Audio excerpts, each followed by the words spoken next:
ఇప్పుడు ప్రపంచ వ్యాప్తంగా భారతీయులు ప్రతి పండుగను మలబార్తో జరుపుకుంటారు.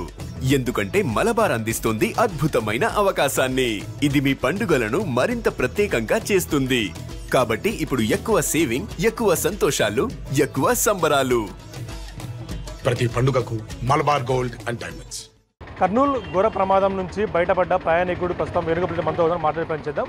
వేణు, మీరు ఎప్పుడు ఎన్ని గంటలకు బస్సు ఎక్కారు? రాత్రి ఏం జరిగింది అసలు బస్సులో? నైట్ 10:30 ఆ టైంకి ఎక్కాను సార్.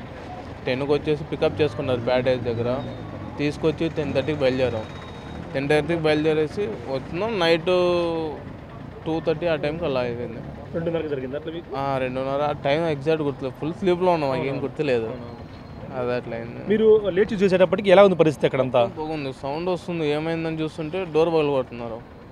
ఏం అర్థం కాలేదు, ఎందుకు చేస్తున్నారు. ఒక 2 నిమిషాల్లో గ్యాప్లో పొగ వచ్చేసింది మొత్తం. రాగానేసి దూకేసి కిందకి వచ్చేసాం. లాస్ట్లో ఉండడం వల్ల ఎక్కడి నుంచి దూకారు? కిటికీలో వచ్చి దూకారా? లేదు, back side window, emergency door, దాని నుంచి దూకేసాం. అప్పుడు ఎంతమంది మీకు బస్సులో ఎంతమంది వాళ్ళు? ఏమైనా చిన్నపిల్లలు అట్లా అరుస్తున్నారు ఎవరైనా? కానీ ఫ్రంట్ సైడ్లో ఉన్న వాళ్ళకైతే ఫస్ట్ మంట స్టార్ట్ అయింది ముందరే ప్రాబ్లం. మీకు యాక్సిడెంట్ అయింది గుర్తుందా? బైక్ ఏదో ఢీ కొట్టినప్పుడే గుర్తుంది? ఏం తెలియదు అన్న. పొగ వచ్చేంత వరకు ఏమైందో కూడా తెలియదు.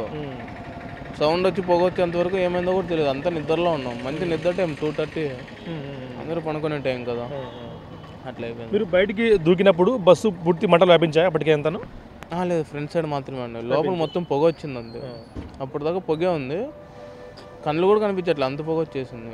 మేము లాస్ట్లో ఉండడం వల్ల ఏమైపోయిందంటే డోర్ బ్యాక్ సైడ్ కాబట్టి నేను దిగి దూకేసాం. అది ఉందా లేదా అని కూడా తెలియదు, దూకేసి వచ్చేసాం. మీ లగేజ్ అంతా కూడా బస్సులోనే ఉంది?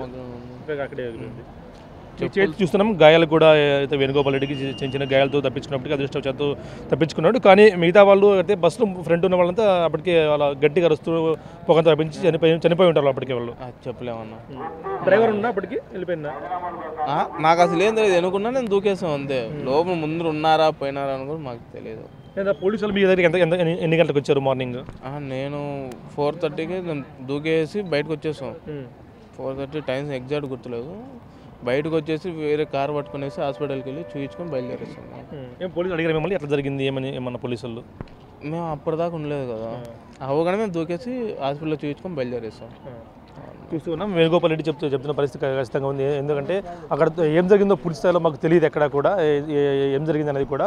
ఆ తర్వాత లేచి చూసేసరికి మొత్తం బస్సు అంతా కూడా పొగలు వ్యాపించి ఉన్నాయి. ఆ తర్వాత ఏం జరిగిందో మాకు లేదు. మేము బ్యాక్ గేట్ నుంచి దూకి ప్రాణాలతో బయటపడ్డాం.